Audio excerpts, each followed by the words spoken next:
somos expuestos a, a aquello que debemos superar. Esa exposición, el objetivo es que entendamos qué es aquello que debemos superar y que encontremos la forma propia de superarlo. Por eso es que estos seres han enseñado estas cosas, porque el ser humano, librado a sus propias herramientas, encuentra muchas dificultades, resulta arduo realizar todo este aprendizaje por sí mismo. Por lo tanto, seres de tiempo atrás han dado sus visiones, su entendimiento del universo, como Hermes, como Gautama Buda, Gautama el Iluminado, para que podamos avanzar en este camino de entendimiento y realizar el aprendizaje y superar aquello que no es de nuestra naturaleza humana fundamental y verdadera, no es de naturaleza cósmica, es de otra naturaleza. Por lo tanto, cuando aprendamos a diferenciar esas cosas, cuando aprendamos a superarlas y a dejarlas atrás, estaremos cumpliendo con nuestro destino. Y ese es el objetivo del camino de aprendizaje que es la vida. Aprender qué es lo que debemos superar, cómo superarlo y superarlo. Ahora,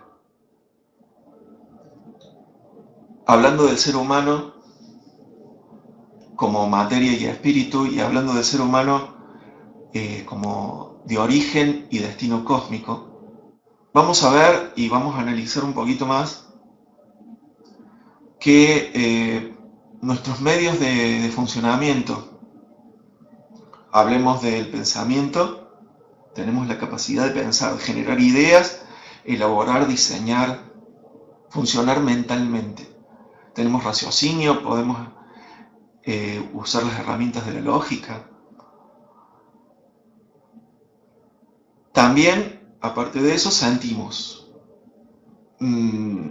Poseemos un abanico de, de sensaciones y emociones, y no solamente vivimos con eso, sino que esas actividades y esas características nuestras son energías y capacidades. O sea, el pensar y el sentir son una energía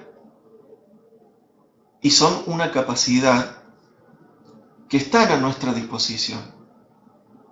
Los podemos utilizar de manera voluntaria y consciente. Y con eso, si hacemos un poquito de introspección, nos damos cuenta de que todo lo que hemos hecho y todo lo que se hace y todo lo que existe están realizados en base a eso, a esos procesos. Con ellos se ha construido y construimos y se ha generado y generamos todo lo que existe en este mundo, en este planeta, en nuestra civilización. Personalmente, cada uno, con nuestros pensamientos y sentimientos hacemos un mundo. Vivimos dentro de nuestros pensamientos y nuestros sentimientos. Hemos construido una gran aparatología. Hemos construido una gran retícula, conglomerado de pensamientos y sentimientos y vivimos dentro de ellos. Pero esa construcción, por más que es nuestro mundo, no es todo el mundo. Ese mundo es solamente una parte, primero porque es propio y segundo porque no toda la realidad está englobada dentro del pensamiento y el sentimiento, por más que nosotros el 99,99999% de las veces nos parece que es así. Y es con tantos nueves porque somos seres humanos. A medida que el ser humano aprende, y realmente aprende lo que hablábamos hace unos minutos, esta perspectiva cambia, y no solamente la perspectiva cambia, sino la realidad del ser humano cambia. Pero no vamos a hablar de eso ahora. Eso es otro tema. Sin embargo, voy a mencionar de que el ser humano real, el ser humano netamente y puramente cósmico, es pensamiento abstracto puro. El pensamiento al cual me referí hace unos minutos y que explayé, el de la lógica, el de los planos, el de las imágenes, el de los esquemas y el raciocinio, es pensamiento concreto, pensamiento que se aplica a las cosas. Alguien pensó en para hacer referencia a algo que está sucediendo en este momento, alguien pensó en un dispositivo de comunicación, Alexander Graham Bell, hace muchos años, y lo imaginó con alambres y con cables, y la gente habló por teléfono de línea muchos años. Pero llegó un momento que alguien quiso y se le ocurrió un método para elaborar un dispositivo de comunicación portátil telefónico, porque no vamos a hablar de la radio que ya existía. Y de ahí, de esa idea y de la evolución y del avance de una idea sobre la otra, se constituyeron estos dispositivos móviles o celulares. La cuestión es que la mente humana aplicada a la materia y al desarrollo de cosas que se pueden utilizar, esa es la mente concreta. Ahora, hay una mente que es abstracta, y el pensamiento abstracto puro, ese es el ser humano. Una capacidad que no tenemos muy a mano, que tenemos que esforzarnos en lograr, y sin embargo es nuestra verdadera naturaleza. Ese pensamiento abstracto puro tiene la capacidad, tiene muchas capacidades, pero dentro de una de esas capacidades es ser consciente de la mente concreta, el pensamiento concreto y de las emociones. O sea, nuestra mente abstracta, nuestro funcionamiento mental abstracto puede ser consciente, puede observar, puede percibir el pensamiento concreto y las emociones. Y al percibirlas y verlas, no se apasiona con ninguno de ellos. No se ve envuelto en ninguna de ellas. Las ve y las entiende como energías, como procesos y como espacios, nada más. Bueno, esa es la base teórica. Vamos a avanzar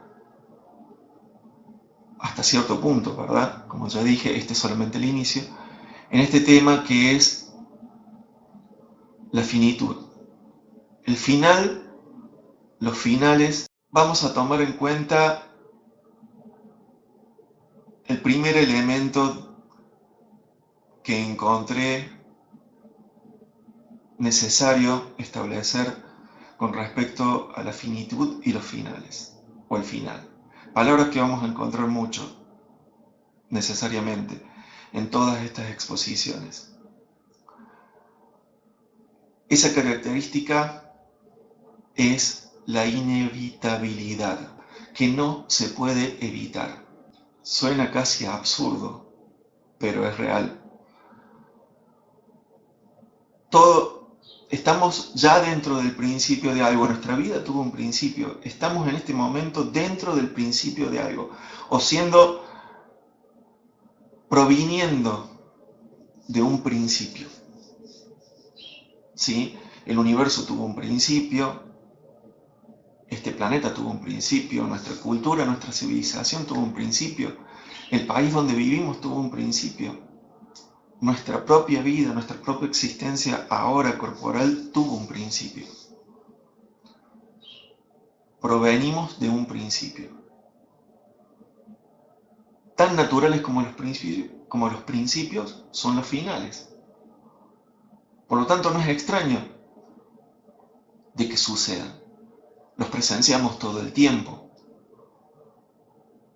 Los finales son inevitables, corresponden a los principios.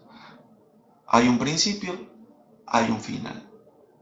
Es natural, es el orden, una de las características ineludibles del universo. Sin embargo, parte del problema o parte del conflicto, si se quiere, de la cantidad de emociones que nos enfrentan en el momento de hablar y entender sobre los finales, es que no asumimos, no entendemos en el sentido real y verdadero esta inevitabilidad. Que el final exista para todas las cosas que vivimos nos causa un inmenso conflicto. La mayor parte de las veces no queremos pensar en ello, no queremos considerarlo, no queremos tenerlo en cuenta. Literalmente cerramos los ojos. Voy a traer a colación una frase que leí en un libro muy interesante, que algunos lo conocerán, otros no, se llama el Mahabharata. Es la epopeya más larga de la historia de la humanidad. Narra la historia de la India y en un pasaje un sabio le pregunta a un príncipe: ¿cuál es la cosa más maravillosa del mundo?, le pregunta el sabio al príncipe. Y el príncipe responde que los hombres humanos, siendo mortales, vivan creyendo que son inmortales. Y esto es verdad en el sentido, y sirve para esta explicación en el sentido de que cada vez que nos resistimos o que olvidamos o queremos olvidar o elegimos olvidar la inevitabilidad del final, en el sentido de que es correspondiente a la existencia de algo, estamos pretendiendo que somos inmortales o que las cosas son eternas. Por lo tanto, como les digo, tenemos un inmenso conflicto, una inmensa resistencia a reconocer el final como parte inherente de todas las cosas. Vamos a dejar de lado en este momento y para todo el transcurso de estas exposiciones aquello que son las teorías científicas abstractas e inaplicables. O sea, existen teorías científicas de alto grado, o sea, corresponden a personas que han dedicado años a estudiarlo, y dentro de personas que han dedicado años a estudiarlo, especialistas y hiperespecialistas. Personas que literalmente viven para ese ámbito. Y esas teorías, si las traemos y las nombramos, podría llegar a contradecir la inevitabilidad del final. Pero son teorías, son abstractas, son elevadas y no corresponden al aquí y el ahora. Por lo tanto, las vamos a dejar de lado.